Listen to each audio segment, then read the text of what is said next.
मी काल एक जिंतूरला कीर्तन झालं माझं, रंगनाथ गुरुजींची पुण्यतिथी होती. तिथे एका गड्याचं चरित्र सांगितलं होतं मी. 39 वर्ष एका गड्यानं मालकाचं पाणी भरलं रेडजकर, पण आंघोळ केल्याशिवाय पाणी भरलंच नाही. रामेश्वर बुवा आंघोळ करून पाणी भरायचं, आडावर जायचं, पहिलं बकेट अंगावर घ्यायचं, कपडे बदलायचे आणि मालकाच्या घरी पहिली घागर नेऊन टाकायची. शेवटची घागर मारुती रायला अर्धी घालायची, अर्धी घागर घरी आणायची, तुळशीला पाणी घालायचं, घरातले देव धुवायचे. इतकी निष्ठा होती. महाराज त्या साधूला सद्गुरू रंगनाथ गुरुजींचं दर्शन घडतंय. रंगनाथ गुरुजीचा इहलोकातला वास संपला हा त्याला घरी बसल्या बसल्या कळतोय. एक लोकाच्या शेतात काम करणारा व्यक्ती नुसतं चित्रात पाहिल्याबरोबर बायकोला सांगितलं, लक्ष्मी गुरुजी गेले ग. ती म्हणली आपल्याकडे फोन नाही, रेडिओवर बातमी नाही, टीव्हीवर बातमी नाही, काय नाही. तुम्हाला कसं कळतंय? काय नाही, माझ्या गुरुजीचं चित्र सांगते. आज चित्र अप्रसन्न दिसतंय. आज गुरुजीची लोकातली यात्रा संपली ग, त्यांच्या पायातला जोडा नाही. लोकाच्या शेतात निष्ठेनं मालकाकडे इमाने इतबार काम करणाऱ्या गड्याला जर हा साक्षात्कार होऊ शकतोय, त्यानं त्याच्या मालकावरची ती श्रद्धा आहे. स्वामी काज गुरु भक्ती. गुरुच्या बाबतीत जर शिष्यत्व कोणी पाहला असेल तर एकलव्याच्या बाबतीत विचार करा. श्री गुरुचे ने नावे माती डोंगरी जयापाशी होती, तेने कोळीये त्रिजगती एकवध केली. पहा, मातीचे द्रोणाचार्य केला, मातीचे द्रोणाचार्य केले आणि मातीच्या द्रोणाचार्यावर इतकी निष्ठा ठेवली, इतकी निष्ठा ठेवली, इतकी निष्ठा ठेवली, तो जगात तिसरा आलाय. जगात तिसरा. जिल्ह्यात नाही, प्रांतात नाही, राज्यात नाही, नुसत्या भारत देशात नाही, पृथ्वीवर जितके देश असतील या सर्व देशात तो तिसरा आलाय. 1 नंबरचे राजा दशरथ होते आणि 2 नंबरचे द्रोणाचार्य होते. आणि जगात शब्दविधी नावाच्या विद्येमध्ये एकलव्य हा तिसरा येतोय. याचं एकमेव कारण आहे त्याच्या गुरुजीवरची त्याची निष्ठा होती. आपल्या गुरुवर ठेवलेली निष्ठा इतकी टोकाची असते ती, आणि त्या निष्ठेचं काय बघायचं काम आहे. बघ, स्वामी काज गुरु भक्ती, पितृवचन सेवापती, वडिलांविषयी आदर ठेवणं. ब्रह्मांडाचा मालक हा पितृ आज्ञेकरता वनवासाला गेलाय. शबरी नावाची एक महान साध्वी होऊन गेली. या शबरीनं विटेवरच्या मालकाला प्रश्न केला प्रभू रामचंद्रांना, देवा अरे कोणाला पाय द्यायचेत का कोणाला पाय द्यायचेत नाही, कोणाला शरीर चांगलं द्यायचंय का कसं द्यायचंय हे तुझ्या हातात आहे ना रे देवा. मग एवढी मोठी ताकद तुझ्याकडे असताना तू बिना चप्पलचा का फिरतो? देवाच्या तोंडातून वाक्य पडलं, माय माय मी पितृ आज्ञे करता बिना चप्पलचा फिरतोय. माझ्या वडिलांनी सांगितलंय तुला वनवास करावा लागतो रे, आणि वनवास हा बिना चप्पलचा असतो. त्यावेळेला शबरीचं अंतकरण गहरून आलं आणि विटेवरचा मालक सुद्धा आपल्या वडिलावर किती निष्ठा ठेवतो त्याचे येणे जाणे खुंटले. तिनं त्याच ठिकाणी भगवंताच्या पायावर प्राण सोडला. काय श्रद्धा असेल आपल्या वडिलांवर, अतूट श्रद्धा. या विश्वाच्या पाठीवर आईवडिलावर श्रद्धा ठेवणारा हा सर्वश्रेष्ठ असतो. काही काही भंगिरे मायबापाला नीट बोलत नाहीत आणि महाराजाच्या चपला उचित, हे बडवे असते, हे हरामखोर असते, ते हरामखोर असते. हो, मायबापाला जे नीट बोलत नाहीत का काकडे गुरुजी, काही नाही, यायला उलट जवळ येऊ दिलं नाही पाहिजे हरामखोरायला. यायच्या पापामुळं गाड्या महाराजाच्या पुलात जात्याल. हे यायला काय म्हणायचं माहिती का, हे डोम कावळे गंगावरले, दिसायला ढवळे शिपीत आणि माशाही असणारे, हे असे असतात काही काही सुंबळे. विठाला विठाला.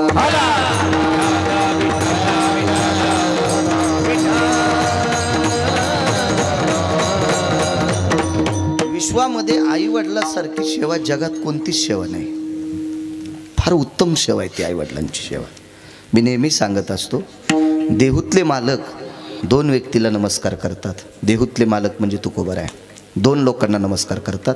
जो आई वडिलांचं पालन करतो, स बाल्यास्ति सगर्भे शुभे स्थितः वात्सल्यायत पुनितो भयः सपुत्रेषु सुकन्याति जायते लालनात भयो स्थितः. काकडे गुरुजी, जन्म दिलेल्या लेकरावर आई जितकं प्रेम करते, ती मुलगी असेल तो मुलगा असेल, इतकं प्रेम करते, इतकं प्रेम करते. याच्या पलीकडे सांगू का, लेकराला पाजण्यासाठी तिच्या वक्षस्थळातून दूध येतंय आणि हे दूध तिच्या रक्ताचं तयार होत असते, रक्ताचं। आपल्या बालकाचं जीवन गोड व्हावा ह्याच्याकरता स्वतःच्या रक्ताचं दूध करून ती आपल्या बालकाला पाजते। असं जर आईवडिलावर जर कोणी प्रेम करत असेल तर तुकोबराय म्हणतात मी त्याचं दर्शन घेतो। नमो तया माता पित्याचे पालन आणि नमो त्या वचन सत्यवदे। तुकोबराय नमस्कार करतात तो मायबापाचं दर्शन घेणाऱ्याला किती मोठी ताकद आहे। पितृवचन, वडिलांचं वचन पाळणं हे अत्यंत गरजेचं आहे।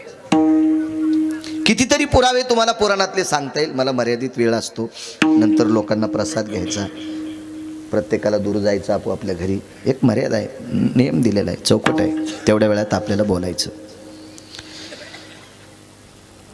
पती आजचा मुख्य शब्द आहे, पती।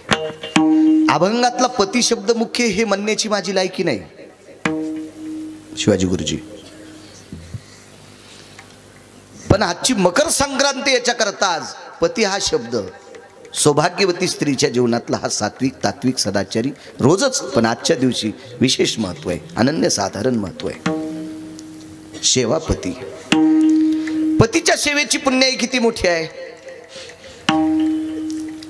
जेवढ्या महिला सांगता येतील पूजनीय तितक्या सांगण्याचा प्रयत्न करतो। गोड मृदंगाचार्य काय नाव दादा? राम महाराज, हा गोरे वाचणी डोळीकर जिजा असतील,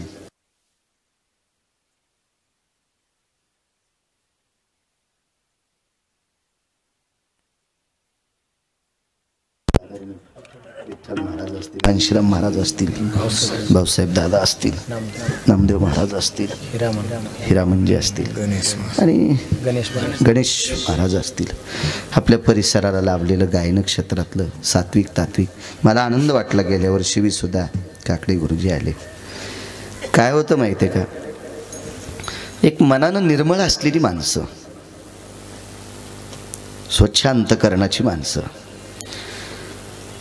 बाबांच्या कार्यक्रमाला गेल्या वर्षी सुद्धा गुरुजींची हजेरी, याही वर्षी हजेरी आहे। गायन क्षेत्रातलं एक तज्ज्ञ रत्न आहे, तज्ज्ञ रत्न।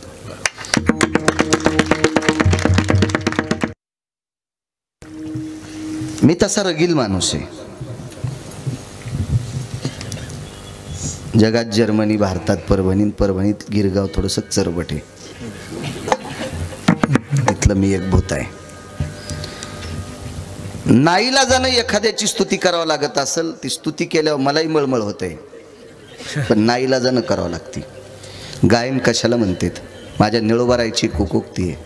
निळा म्हणे नवरस देख, निळा म्हणे नवरस देख, जानती गायक विरळाते। ज्याला अष्ट सात्विक नऊ रसाचं ज्ञान आहे, कीर्तनकार हा कोण्या याच्यात बोलायला लागलाय,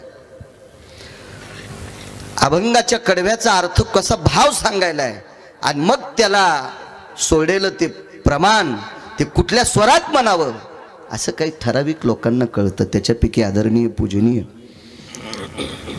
काकडे गुरुजी गायन क्षेत्रातले एक मार्मिक रत्न आहे। आणि नुसतं गाता येतंय म्हणून मानतोय असं नाही, आचरण सुद्धा आतापर्यंत रसो तिळा इतकं सुद्धा आचरण ज्या व्यक्तीनं या तारुण्यपणात ढासळू दिलं नाही, याच्याकरता मला वाणी खर्च। या संप्रदायात आचरणाला किंमत आहे, नीतिमतीला किंमत आहे। असे तर लय मोठे घोयरे सरडे पडलेत, रंग बदलणारे, ज्या झाडावर जातील त्या झाडाची साल जशी असेल तशी रंग बदलितेत। हे स्वतः तर नरकाला जातेत, पण हे ज्याच्या संग राहतेत त्याला पण मातीत घालतेत। विठाला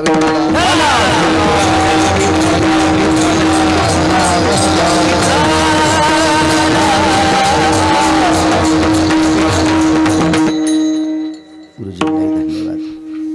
साऊंड सिस्टीम वाली छान आहेत, गोड।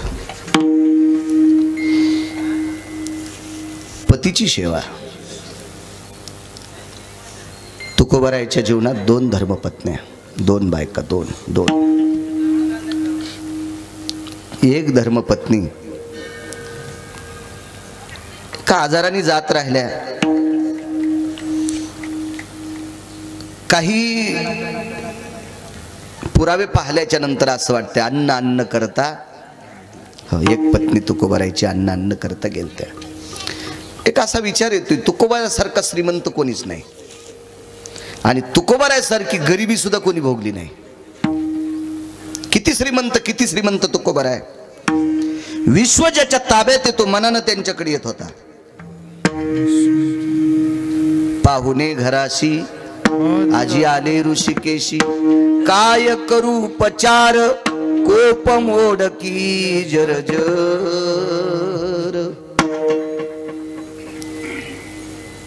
पाहुणे मनानं आपलं बरं चालल्यावर येतात का आपलं वाजल्यावर येतात?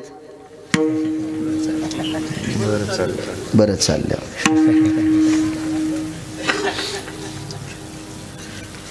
आपलं गळाल्यावर पाहुणे विचारित नाहीत. हा निसर्गाचा नियम आहे. धनवंता लागी सर्व मान्यता आहे जगी. पैशाला किंमत आहे. पैशाच्या बाबतीत कोणी कशाही सुपाऱ्या फोडा, तुला व्यक्ती स्वातंत्र्य सोमळ्या. पण पैसे नसल्यावर आजच्या संक्रांतीला पप्याच्या माईला साडी पण आणता येत नाही रे नालायका. पैशाच्या विरोधात बोलू जाऊ नको. तुला काय अधिकार आहे पैशाच्या विरोधात बोलायला? पांचटा विडाला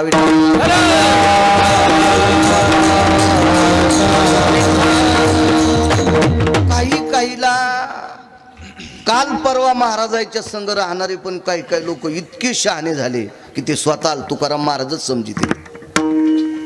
अरे तू जिथं जाशील तिथं तू या दुर्गुणाचा वास यायला न सोडल्या.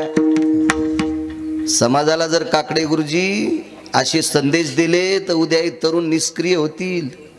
हे मायबापाला कसे जगितील, बायका पोरायला कसे जगितील. अर्थ नावाचा पुरुषार्थ सांगितला, त्याच्याशिवाय किंमत नाही. ठीक आहे, एक सात्विक तात्विक व्यक्ती आहेत बाबा, त्याबद्दल आदर सोडून द्या. मंडप फुकट लागतो का? आजचं स्वयंपाकाचं सामान फुकट आलंय का? हे कोणाला तरी खर्च करावा लागलं का नाही? हा, एक ठीक आहे, त्यांचा एक अधिकार आहे, त्यांचा पावर आहे, सगळ्या गोष्टी होत राहतील. पण कोणासाठी कोणाला तरी या सामानासाठी कष्ट करावं लागलेत का नाही? फुकट येत असतं का ते? विठाला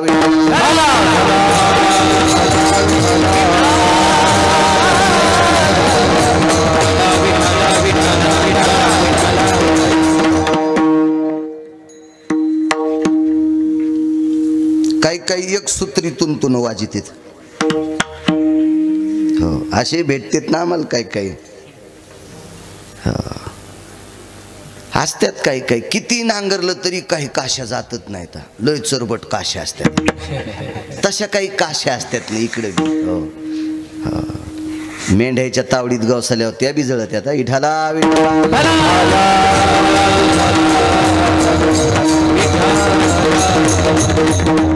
येत नाहीत पाहुणे. एक पुरावा आहे, दुर्बळाचे कोण जगे मानिती वचन. कोण म्हणतो गरीबाचा शब्द? नाही, मोठ्यांचा शब्द ग्राह्य धरला.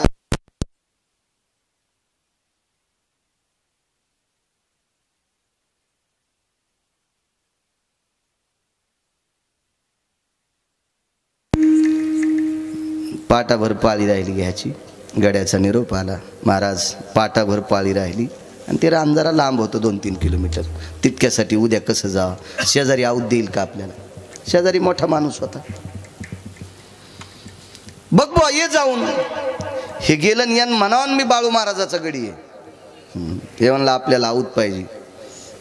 त्यानं बेतच फिरिला. माणूस तसा भारदस्त होता ना, 150 पाऊंड 200 एकर जमीन, त्याला वजनदार माणूस होता.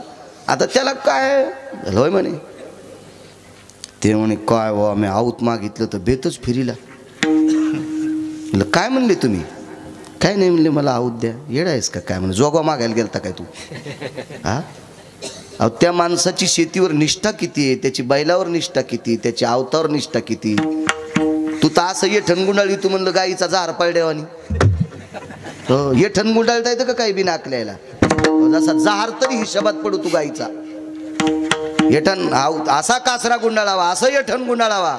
ते खुटीला अडकिल्यावर लोंबकळल्यावर खुटी मोडावा, पण येठणाचे गुडे नाही सुटा. याचं नाव येठण असते काय? तू कारभार थैलीत येठण तू सोंबळ्यात, थैलीत गुंडाळता येत नाही म्हणून अक्कल कोणकी हलायली आपली म्हशीच्या गळ्यातल्या ढोण्यावानी. आणि चालला आऊत मागायला. म्हणलं माणूस केवढा आहे पाहिलाच का तो ते? हा, बैलाच्या शेपाळ्या किती असावा, खालीवरी झाल्या तरी नाव्याला बोलताय ते. अशा कशा कापल्या म्हणून इतकी शेतीवर निष्ठा त्याची. आणि सरळ जातून आऊत मागवतो. तू काय जोगवा मागायला गेलता का जगदंबेचा? जा म्हणलं माझं नाव सांगा. गेल्याबरोबर तुला एकदा सांगितलं ना आखाड्यावर याचं नाही. ते म्हणला मी काही मागायला नाही आलो, मला निरोप. काय निरोप आहे? बाळू महाराजांनी बोलायचं सांगितलं. बरं बरं बरं बरं फोन लाव. काय महाराज? काही नाही म्हणलं दादा, जानूळं मुळड आहे आणि पाटाक्षी पाळी राहिली. बरं बरं बरं बरं बरं काय हरकत नाही, काय काळजी करू नका महाराज, चिंता करू नका. त्याला सांगितलं आऊत जर दिलं तर तू या बैलावर शेव करळ होईन. आऊत जर दिलं तर तू ह्या बैलावर शेव करळ होईल.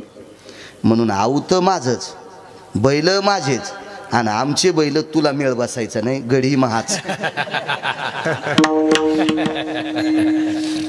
गडी कोणाचा? त्याचाच. कोणाच्या नावामुळं?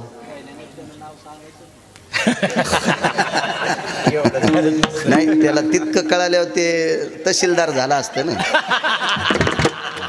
तहसीलदार असतं, त्याचा काय दोष नसतो तो. होय ढवळे गुरुजी, त्याला काय तितकं थोडं कळत असतं त्याला. चला, का नाही गड्याला आऊत दिलं? गडी गरीब आहे. का बाळू महाराजाला आऊत दिलं? कळाला ना अर्थ ह्याच्यातला? मी काय आमदार खासदार नाही, पण गडी बिचार लोकांचं काम केल्याशिवाय त्याला संध्याकाळची भाकरी भेटत नाही. आणि गिरगावकराला संध्याकाळी कोणी बी भाकरी पुरतं देते हे त्याच्या लक्षात आलं. म्हणून माझ्या नावावर आऊत भेटते आणि गड्याच्या भेटत नाही. कशाला किंमत आहे महाराज? फक्त म्हणून पैशाला किंमत असते सज्जनांनो. त्याच्या विरोधात नाही जायचं. तुकोबारायांनी दोन्ही अंग भोगली. पती सांगतोय, पतीची सेवा किती मोठी ताकद आहे. दोन्ही अंग भोगले. श्रीमंतीचा जर विचार केला तर विश्वाचा बाप तुकोबारायाकडे मनानं यायचा. काय होती बसायची सोय? मोडक्याची बाजा वरी वाकळांच्या शेजा, इतकी परिस्थिती साधी. कन्या होत्या जेवायला, कन्या कन्या कन्या. शेवटच्या टप्प्यात मुखशुद्धी तुळशीदळ, तुका म्हणे मी दुर्बळ. पिकलेलं तुळशीचं पान हातावर देऊन टाकलं. सुपारी नाही, इलायची नाही, लवंग नाही, काय नाही, देऊन टाकलं ते. पुढे वजन किती सांगू तुकोबारायचा, अधिकार किती मोठा. यमाच्या डोक्यावर पाय दिला. जगा काळ काय, काय मोठी ताकद महाराज. नावात दम किती होता. काकडे गुरुजी तुकाराम तुकाराम. नाम घेता कापेया, नाम घेता कापेया, नाम घेता कापेया, नाम घेता कापेया. तुकाराम तुकाराम, नाम घेता कापेया, नाम घेता कापेया, नाम घेता कापेया. तुकाराम नाम घेता कापेया, नाम घेता कापेया, नाम घेता कापेया, नाम घेता कापेया, नाम घेता कापेया. नाव ऐकल्याबरोबर यम थरथर कापत होता. आपल्या नावानं पोट्ट थरथर कापत नाही. आपल्या नावानं भावभावकी थरथर कापत नाही. आपल्या नावाला बायको सुद्धा थरथर कापत नाही. जाऊ दे, आयुष्य गेलं ते मेल्या संग संसार करता करता नावात. तुम्हाला एक सांगू का, चांगल्याच्या सानिध्यात राहत जा, देव तुमचं भलं करेल. भले एखाद्या वेळेस काय होतं माहिती आहे का, तुमच्या वागण्यानं तुमच्या बोलण्यानं एखाद्याला तुम्ही आवडत नसाल तर नाही आवडू द्या, काय ताण नाही. पण तुम्ही चांगलं मान्य केलं पाहिजे. झाडाची पानं गळत असतात बरं का. झाडाची पानं गळाल्यावर झाडानं कधीच म्हणायचं नाही मी आता नागडा झालो. माझ्या भाषेत सांगू का, झाडानं म्हणायचंच नाही मी भोंगळा झालो. पानं त्याच्यासाठीच गळत असतात, ते दुसरे येत असतात. चांगल्याची अपेक्षा करत जा. किडके कुडके पिकलेले गळून जाऊ द्यायचं, काय ताण नाही, पण चांगल्यांच्या सानिध्यात राहत जा. मालकाचे वाक्य, देशोदेशी धाक जयाच्या उत्तरे. देशोदेशी धाक जयाच्या उत्तरे. जयाचे पुतरे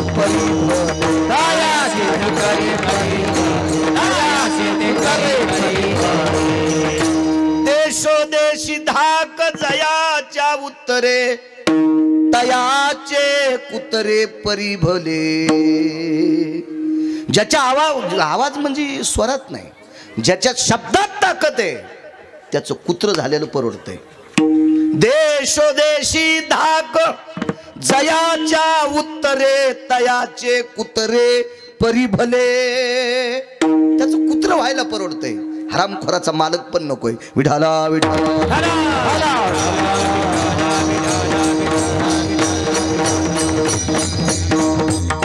काय अधिकार आहेत, यम थरथर कापत होता मला. काय तुको भरायचा अधिकार. मागच्या पत्नी जिजाबाई आबाजी गुळव्यांची मुलगी. मावल्यांनो ऐका, माझ्या माईंनो ऐका. एरवीच्या कीर्तनात बऱ्यापैकी मी बॉम्ब टाकीत असतो तुमच्यावर, पण माझं आणि तुमचं काही भांडण नाही.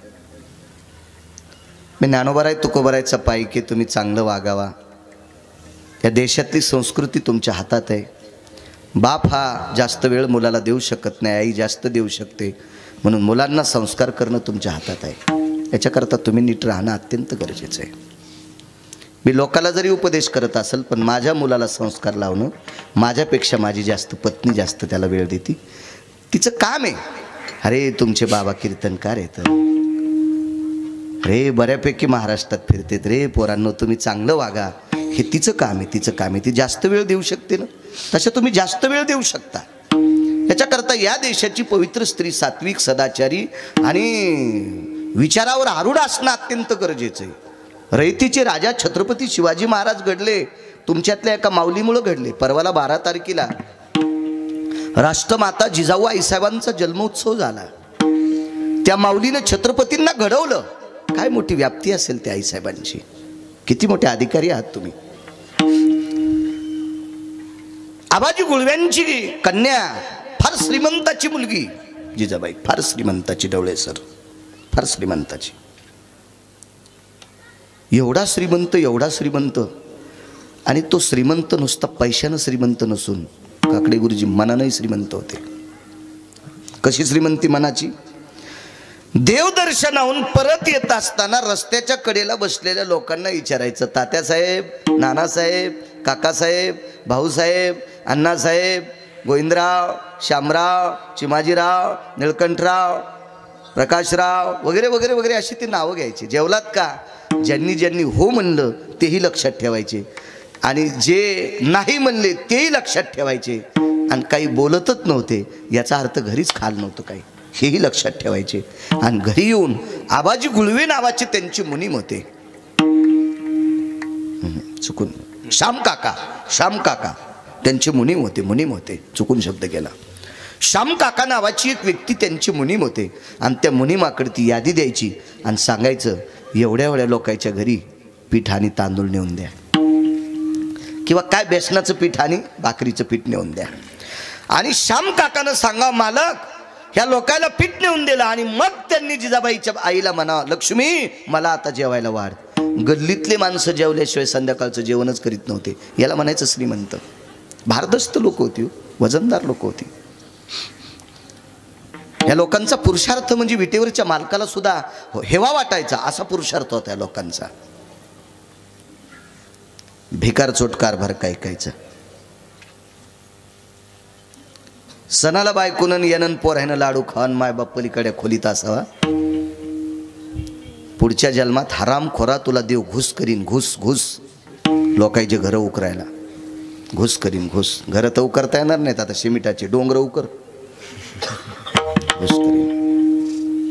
का श्रीमंत मनाचे असतात का लोक? एकार छोट असते ते लोक. आपल्याकडे पद्धत आहे, जेवायला बसल्यानंतर कोणी आला तर इतकं म्हणायची पद्धत आहे, या जेवायला. पुढच्याने इतकंच म्हणायचं, घ्या देवाचं नाव. तो काय जेवत नसतो, पण या जेवायला, बसा जेवायला, असं म्हणण्याची पद्धत आहे आपल्याकडे. ही श्रीमंत वाणी या देशाची. ही जी भाषा आहे का मराठी, इतकी श्रीमंत, सगळ्या भाषांची राणी आहे, महाराणी आहे सर्व भाषांची. ती पवित्र भाषा. जेवायला बसायचे आणि त्या महात्म्याची कन्या जिजाबाई तुकोबारायांच्या धर्मपत्नी. तुकोबाराय सोबत लग्न झालं त्या दिवशी आईबाबानं सांगितलं, जिजा जिजा तू वारकऱ्याची मुलगी आहेस बाई. जी जिजा तुला माहिती आहे तुझ्या बाबांची तुझ्या आईची श्रद्धा काय?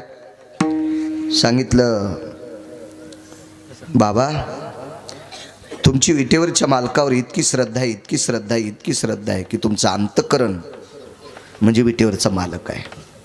मग लक्षात ठेव जिजा, तुझ्या आईचं आणि बाबांचं अंतःकरण जसं विटेवरचा मालक आहे तसं तुझं अंतःकरण तुझा कपाळाचा मालक असावा. त्याच दिवशी सांगितलं. आणि मग मायबापाचं दर्शन घेऊन तुकोबारायचा उमरावाला आणला. तुकोबारायचा उमरावाला आणला. मुलीला सांगत जावा. शहाण्या आईनं शहाण्या बापानं मुलगी वाट लावत असताना तिला सांगाव, बाई या भारत देशातली एक पवित्र आई होती.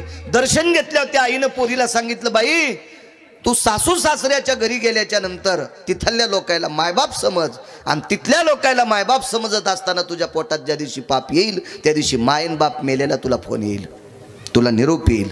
असं जनकाच्या पत्नीनं सीतेला सांगावं. असंच सांगितलं आबाजींच्या पत्नीनं.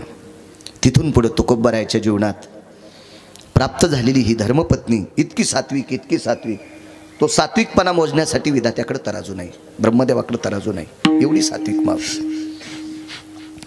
तुकोबारायचं जीवन भजनात गेलं. तुकोबारायचा पुढचा काळ व्यवहार शून्य झाला. उभं आला त्यांना. संसाराच्या तापे तापलो संसाराच्या तापे तापलो मी देवा, करिताया सेवा कुटुंबाची, करिताया सेवा कुटुंबाची. संसाराच्या तापे तापलो मी देवा, करिताया सेवा कुटुंबाची, करिताया सेवा कुटुंबाची.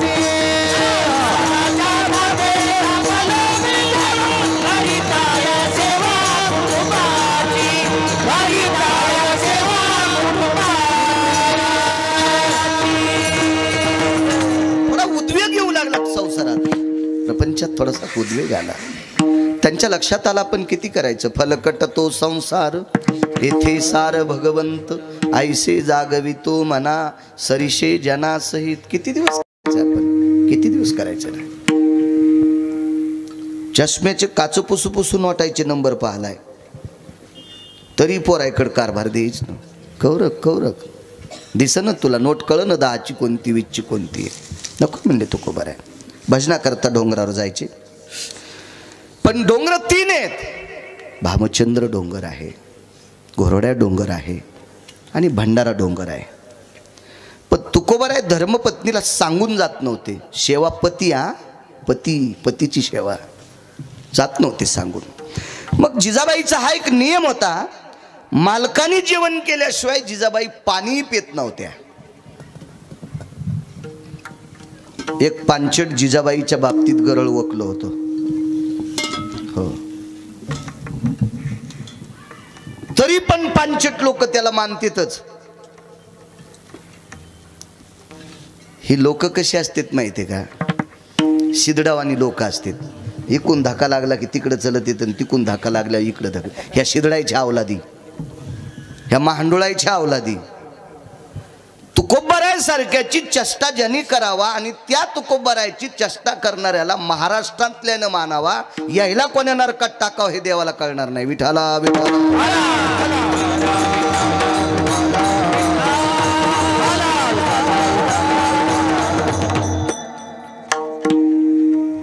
तुकोबारायच्या धर्मपत्नीचा जर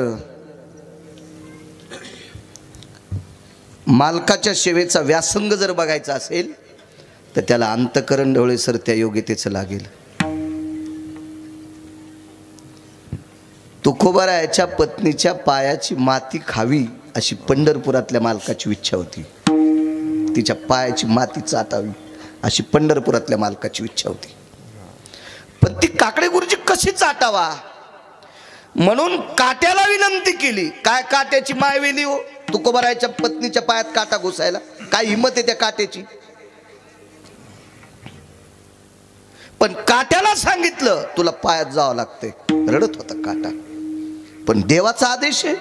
काटा पायात गेला आणि विटेवरच्या मालकाने सामान्य माणसाचं रूप धरलं आणि काटा काढण्यासाठी पाय मांडीवर घेतलाय. कोणाचा? जिजाबाईचा. या बाईला वाईट तरी कसं म्हणता? हारे का जिबेला?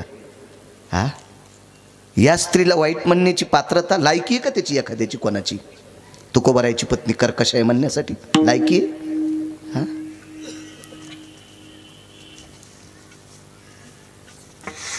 तेची निंदे पाठी लावी. त्याच्या अगोदरच सांगत नाही. तेची निंदे पाठी लावी आईशी आधमाची जाती आणि त्याचे तोंडी पडो माती. त्याच्या थुतरात माती पडत म्हणले मालक. थुतरात माती पडत. मांडीवर पाय घेतला. जिजाबाईनं सांगितलं दादा मी पाय पुसून देते तुला काटा दिसन. ये ना पाय पुसण्यासाठी द्यालता का काटा? तोंडात बोट घातलंय स्वतःच्या देवाने आणि स्वतःच्या तोंडात बोट घालून जिजाबाईच्या पायाला लावले. एकदा लावणं ठीक आहे भाऊ, एकदा लावणं ठीक आहे. पुन्हा पुन्हा जिजाबाईच्या पायाला लागलेलं बोट पुन्हा जिभेला लावायचं आणि जिभेला लागलेली माती खाऊन टाकायची आणि मग पुन्हा पायाला लावायचं. काटा काढून घेतला. कृपा कटाक्षाने आली. ते श्रुतीनं देवाला विचारलं देवा मला कळालं तुमचं काट्याला आदेश दिलता मोडायचा. उद्देश काय होता? काही नव्हता. मालकाची अतूट सेवा करणारी पतिव्रता स्त्री मला तर सेवा करूच देत नाही. मला तर सेवा करूच देत नाही. पण तिच्या पायाची माती खावी याच्याकरता काट्याला आदेश दिलता. काय अधिकार असेल हो त्या बाईचा? त्या माऊलीचं नाव जिजाबाई. त्या माऊलीचं नाव जिजाबाई. मालकानं जेवण केल्याशिवाय पाणी प्यायचं नाही. एक दिवस असा झाला एका डोंगरावर गेल्या. डोंगरावरून खाली परत आल्या आणि परत आल्याच्या नंतर खाली येऊन थकल्या. आता कोण्या डोंगरावर जावा? दुसऱ्या डोंगरावर गेल्या. सापडले तिथं. तुकोबारायाच्या समोर टोपलं टेकलं. पानगं होतं एक. ते पानगं खाण्यासाठी काय होतं माहिती? मिठाचा खडा होता. मिठाचा खडा. पाण्याचं मडक वरून ठेवलं. हा, सांगता सांगता राहिलो तुम्हाला. देवानं ज्या वेळेला जिजाबाईचा पाय मांडीवर घेतला होता का त्यावेळेला जिजाबाईला विचारलं बाई तुझ्या टोपल्यात पाण्याचं गाडगं, त्या पाण्यानं तुझा पाय धुऊ का? काय सांगावं जिजाबाईनं? दादा हे पाणी मालकाला प्यायला न्यायले. हे पाणी माझ्या पतीला प्यायला न्यायले. यानं पाय धुत नसते. सांगितलं कोणाला माहिती? पंढरपुरातल्या मालकाला. मी त्याला मालकाला प्यायला न्यायले पाणी. यानं पाय धुत नसते. तुकोबारायच्या समोर ती भाकरी मिठाचा खडा टेकला. हाली सावले आज तू थकून गेलीस? जी मालक, जी मालक मी त्याही डोंगरावर गेले हो, त्याही डोंगरावर गेले मालक. तिथून खाली आले आणि खाली येऊन पुन्हा इकडे आले. किती थकलीस ग? पण त्या म्हणण्या नाही मी थकले म्हणून. त्या म्हणण्या नाही थकले. बरं मी कोण्या डोंगरावर गेलो हे कळण्यासाठी सांगण्याची योग्यता तुकोबारायकडे होती. तुकोबारायकडे ते होतं साधन. मी कोण्या डोंगरावर तुला कळावा. पण तुकोबारायने विचार केला मी जितका विटेवरच्या मालकावर नामावर आरूढ आहे, श्रद्धेवर आरूढ आहे, तितकीच माझी पत्नीही विकसित असावा. येईल तिला कळेल, त्याचं प्रत्येक कळेल, लक्षात येईल तिच्या. एक दिवस असाच झाला. घरातल्या कामानं वेळ झाला. डोक्यावर टोपलं घेतलं, भाकरी घेतली, कालवण असेल काय ते घेतलं, पाण्याचं मडकं घेतलं, चुंबळ केली, डोक्यावर टोपलं घेतलं आणि निघाल्या. आणि डोंगराच्या पायथ्यावर कोणत्यावर चढावा त्या दिवशी उद्वेग झालता, उशीर झालता, बऱ्यापैकी सूर्य ढळत आला होता. आणि सूर्यनारायणाला सांगितलं, बाबा अरे किती वेळ झालाय रे, मालक भजन करून करून थकले असतील रे, किती वेळ झालाय. आता जर मी चुकीच्या डोंगरावर गेले तर वापस येईपर्यंत सूर्य दिवस माळवतो, मग कधी मालकाला भाकरी नेऊ. खाली टोपलं टेकलं, त्याला नमस्कार केला, सूर्याला नमस्कार केला. सेवापती या, सेवापती सांगते, नमस्कार केला आणि डोळे झाकले आणि विटेवरच्या मालकाची विनंती केली, देवा का रे, आई लेकरावर जितकं प्रेम करते तितकं मी पतीवर केले रे, तितकं मी नवऱ्यावर केले रे देवा, माझ्या कपाळाच्या मालकावर केले रे देवा. देवा काय माझं पाप आहे रे, मी मालकाला नुसता पर्वत न कळाल्यामुळे मी वेळेला भाकरी देऊ शकत नाही. मधला प्रसंग सोडून देतो. उपदेश कोणी केला तुम्ही घरी गेल्यावर बघा, पुराण संत चरित्र फार गोड आहे. तर जिजाबाईला अशी पावलं दिसत होते, पावलं दिसत होते, माणसं चाललेली पावलं, मातुडं होतं, फुफुटा होतं, पावलं होते. जिजाबाईनं रामेश्वर महाराज त्या दिवशी संकल्प केला, देवा मी जर माझ्या पतीची सेवा आई लेकरावर करते त्याच्या हजारो पटीनं जर पतीची सेवा केली असेल तर मला पाऊल खुणा सांगतील तुकोबाराय कोण्या डोंगरावर गेले. पाऊल खुणा सांगतील, पाऊल खुणा.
गांधारी नावाच्या स्त्रीने चिखलाच्या हत्तीवर बसून वाण दिलं.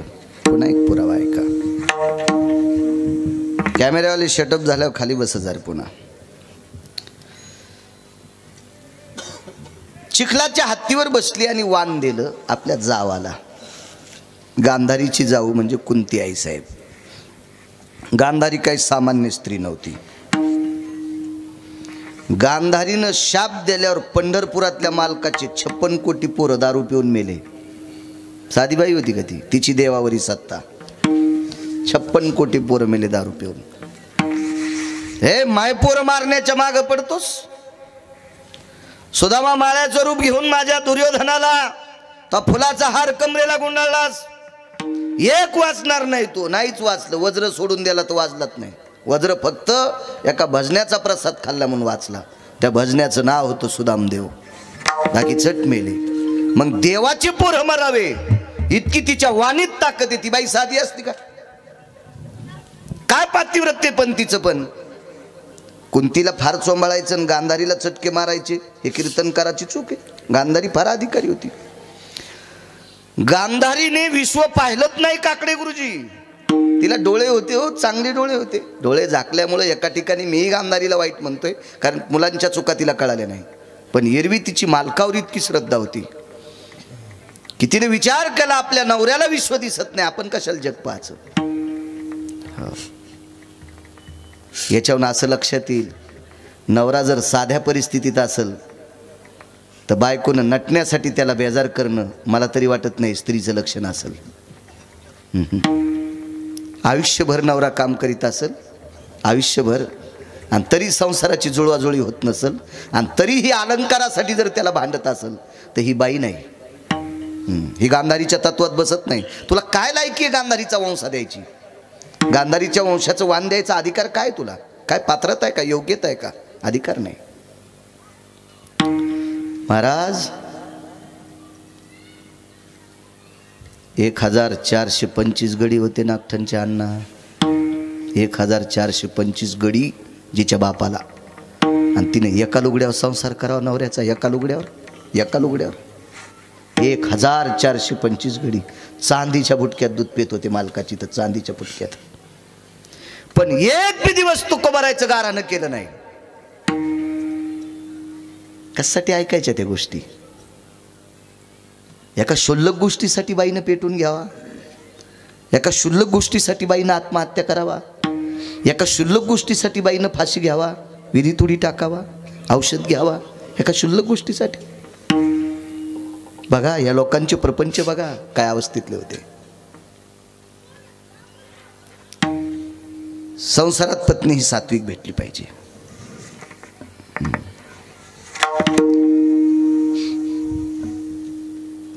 मी नशीबवान आहे, मला अजून मंडळी म्हणली नाही मला कुठं कीर्तनाला न्या.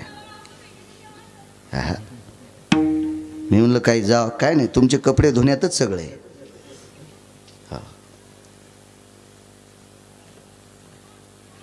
मालकाच्या सुखदुःखात जी विलीन होत असती तिला पतिव्रता म्हणत असतात. माझ्या माईंनो, तिला पतिव्रता म्हणत असतात. सगळ्यात मोठी शक्ती ती आहे. मी दुःख जाणू शकतो तुमचं, त्याबद्दल काही दुमत नाही. पकरू महाराज आपण येताना एक हिरा पाहिला इथं वापस येताना. हो, इतक्या सकाळी त्याच्यासाठी दुकान तरी कोणी उघड असेल? मी जितके तुमच्यावर बॉम्ब टाकतो का,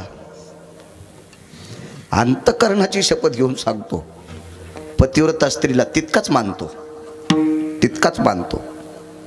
कारण कधीही या भारत देशातल्या जगदंबा स्वरूप स्त्रीचा शाप घ्यायचा नाही. कारण या भारत देशातली स्त्री मायबापाचं नाव करण्यासाठी हरामखोराचा पण संसार करते, बुजदिलाचा पण संसार करते, नालायकाचा संसार करते, पांचटाचा संसार करते. इतके काही हलकट आहेत, तुटलेला बूट सुद्धा काही माणसं एखादी वस्तू पेटण्यासाठी घेतील. त्या तुटक्या बुटापेक्षा पण काही हरामखोर येतं, आणि त्याचा सुद्धा तुम्ही संसार करतात.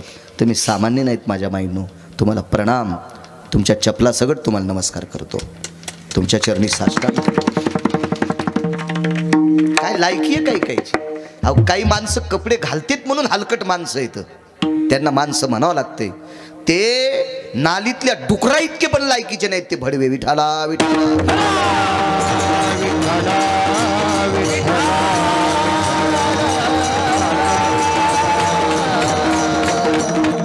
चला कर्म नो गती, ज्याचं त्याचं प्रारब्ध असतं ते.